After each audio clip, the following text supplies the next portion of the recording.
Haleluya, haleluya.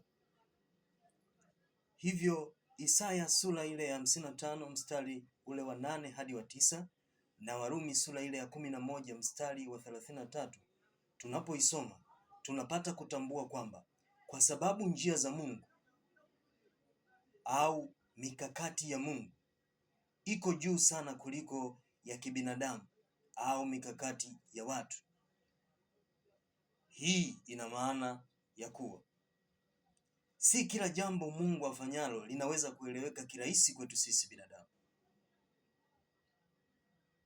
Na pia hii inatupa kuelewa kwamba Mungu hafungwi na mifumo, hafungwi na taratibu za kibinadamu. Lakini pia njia zake hata kama hazieleweki sasa, mwisho wake ni mzuri, mwisho wake ni mwema. Ukienda kutazama habari za Yusufu Yakobo kwenye kile kitabu cha Mwanzo kuanzia sura ile ya 37 mpaka utakaposoma kufikia sura ile ya 50, utaona dhahiri kabisa Yusufu alikataliwa, akauzwa utumwani, akafungwa, lakini yote yalikuwa ni njia ya Mungu kumweka kuwa mtawala. Nani binadamu angejua? Nani binadamu angejua kwamba njia ya Mungu ni kumfanya Yusufu achukiwe na ndugu zake, akataliwe, auzwe, ili baadaye aje kuwa mtendaji mkuu wa serikali katika nchi ya Misri? Nani binadamu angejua?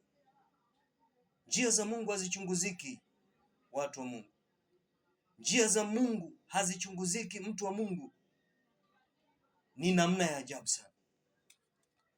Lakini pia ukiangalia katika Biblia, Ibrahim aliambiwa atoe sadaka, lakini sadaka yenyewe ni kwamba Ibrahimu aliambiwa amtoe Isaka sadaka ya kuteketeza.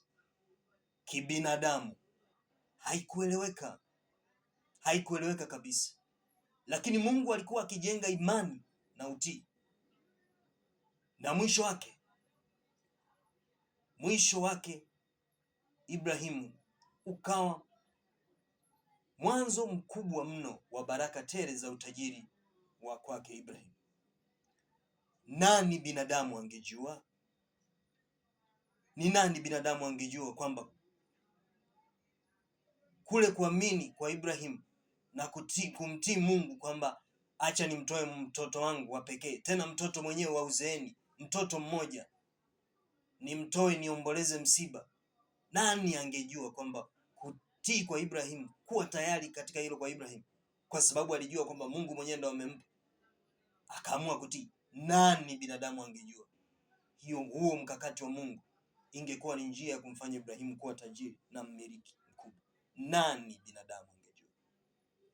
Njia za Mungu hazichunguziki. Si hilo tu, kwa Yesu Kristo pale msalabani, kufa msalabani, kusulubiwa, kugongomelewa misumari, kuchomwa mkuki ubavuni, ile kwa macho ya kibinadamu ilionekana ni kushindwa. Yesu Kristo msalabani alionekana kushindwa, kumbe ulikuwa ushindi wa wokovu. Nani binadamu angejua huo mpango wa Mungu? Nani binadamu angejua kwamba hiyo ilikuwa ni njia ya ushindi? Akili za Mungu hazichunguziki, mtu wa Mungu. Mungu amesema nikwambie muda huu unaponisikiliza, usipoelewa Mungu anachokwambia, wewe amini. Usipoiona njia au usipouona uelekeo chanya kwenye mambo yako, kwenye maisha yako, wewe endelea kumtii Mungu. Na usipoona majibu sasa, wewe tambua Mungu bado anafanya kazi. Haleluya, haleluya.